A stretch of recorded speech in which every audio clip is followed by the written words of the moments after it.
All right, everyone. A while ago, people were saying, "Oh, China's going to start like ranking its citizens by loyalty." I think the plan was like by 2024 or something. They're going to have literally, it's like oddly enough, pardon the pun, but a social capital sort of thing within China. Basically, it ranks you according to are you smart, like academic achievement, your entanglements with other people, like your work and professional associations. Whether you have ingested the correct material, whether you have the right opinions, your social media posts certainly would be a part of this. And it's basically the idea is it operates like a credit score.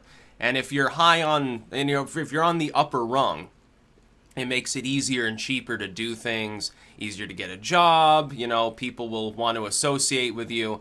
And if you're down near the bottom, you're basically a social leper. And what this will do is create a permanent caste system within China because people tend to associate with those in proximity. They're likely to share the same facets, the same socioeconomic rung, similar jobs maybe in some cases. It will even probably create pariah cities within China. And this will probably end up destroying China if it's fully implemented. So maybe that's good because maybe the Communist Party eventually just collapses everything. Now, of course, that, as I said around yesterday, well, the day before, because I didn't make videos yesterday. Of course, that brings up the specter of an atomic war with North Korea. But as far as the Chinese people go, it'd probably be good for them long term. Like short term would be massive suffering, but maybe they can get away from dystopia because that's what China's becoming. But then I thought to myself, they're acting like, no, this is so dystopian. And, the tech sites that are talking about, because it'd be a technological thing implementing this. They're like, oh, this is horrible. It's like police state and China shouldn't do this. We basically do the same thing now, don't we?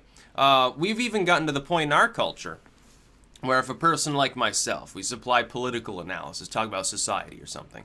If we associate with the wrong people, it's sort of like we get demoted by people within like the legacy media. Maybe some political figure doesn't want to talk to us because we're called like a Nazi gatekeeper, or we associate with the wrong political movement. So by several degrees of separation, that makes you Hitler or something.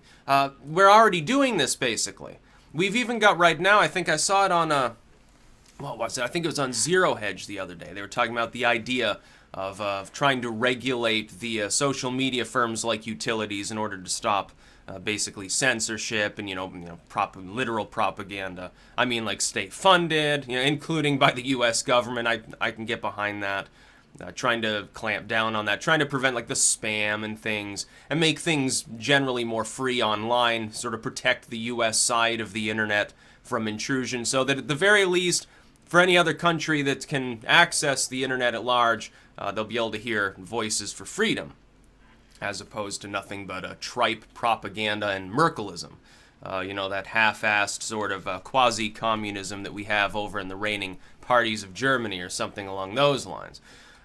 That's a great idea, but the problem is that they instituted this. Like, oh yeah, we should have like some sort of ID act for the internet. People can have actual like identities and stuff. Now, what a terrible, terrible idea, because even if you're like trying to protect the internet and say, okay, people can speak freely, we're not going to allow these larger like monopolistic sites to ban you just for being mildly offensive. Like you have to do something criminal or be like a spammer or scamming or something. It can't just be something that's, mildly inconveniencing to another person. You can't get banned for that. Someone will come along, rip that apart, and now they've got the identities of all users. Now they can censor people 10 times more easily. By the way, other countries could target people explicitly. It'd be so easily exploited, including like a China. But the Chinese state is dystopian. What a lot of people I don't think realize is that our system here has become dystopian as well. It's been dystopian for a while. The fact that I can walk down the street without getting immediately harassed by a couple of red guards with billy clubs doesn't mean that I'm particularly free. It just means comparatively I'm free.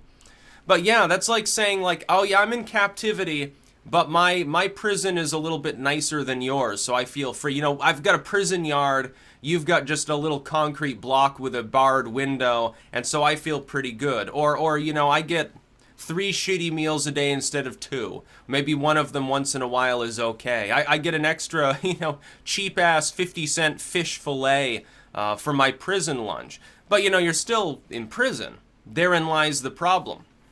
The problem is that people have been trained to compare themselves to others. So when the entire world collectively has been degraded in terms of human liberty, people still, they don't really do much about it unless they're in one of the lowest, worst off countries. So we've obtained a sort of half-assed equilibrium in this world where we're all becoming sort of like China.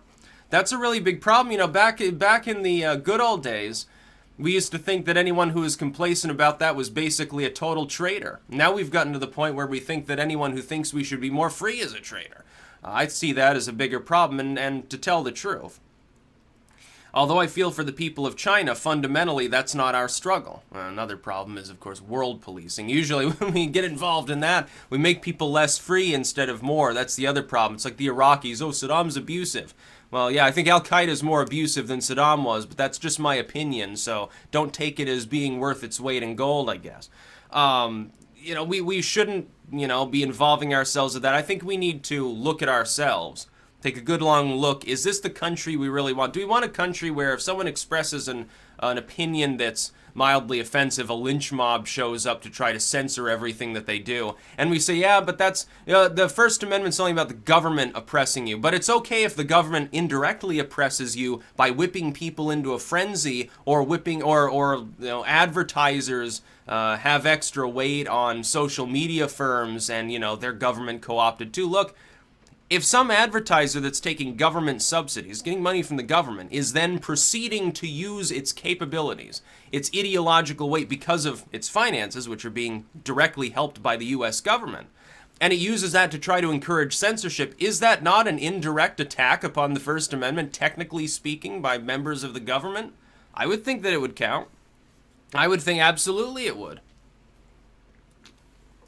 It's like if the government funds a group and then that group goes out to, like, perpetuate human liberty, that would be considered, you know, the government is indirectly, but it's definitely pledged to the same goal. It's giving them money. It obviously has no problem with what they're doing. It has nothing to do with actual business. It just has to do with ideology. Why don't we look at the indirect effects of really government policy on tech firms, things like that? And by the way, we do. We already have a social capital system, just like China is planning to implement. It's just they're taking it a step further. They're making it official. They're making it dogmatic, and they're making it centralized. Ours isn't. But it's the same basic idea. Oh, you know, someone's been called a Nazi, so maybe people don't want to subscribe to you because the well has already been poisoned. The water could be totally pure, but people see the sign up next to it that says Nazi or Putin sympathizer. And so they say, well, I'm going to avoid that one and go over here to a polluted well that hasn't been given that label. That's really what it's all about. It's basically branding. You know, the alt media has this problem. We have to largely brand ourselves. You can take out ads or something like that so other people could talk to you and things like that. It doesn't really fucking matter. It really doesn't matter. Other people who don't like you are also going to try to influence the branding. And so you have a social stratification of sorts. You have a stratification wherein people with the right opinions, according to whatever reigning cultural ethos is in play at the time. You know, it changes definitely from age to age. Every decade or so, it's completely shifted. Like, if you wanted to be mainstream, and that's not a great thing to be sometimes, but if you wanted to be left alone as far as, you know, government doesn't really care, the media's not going to attack you, you're tolerated by most of the centrists, the normies and stuff. And it was like 10 years ago, you'd probably say, well, yeah, I'm a Christian. No, I don't really believe in the social justice thing. I want, you know, just general things to be the same.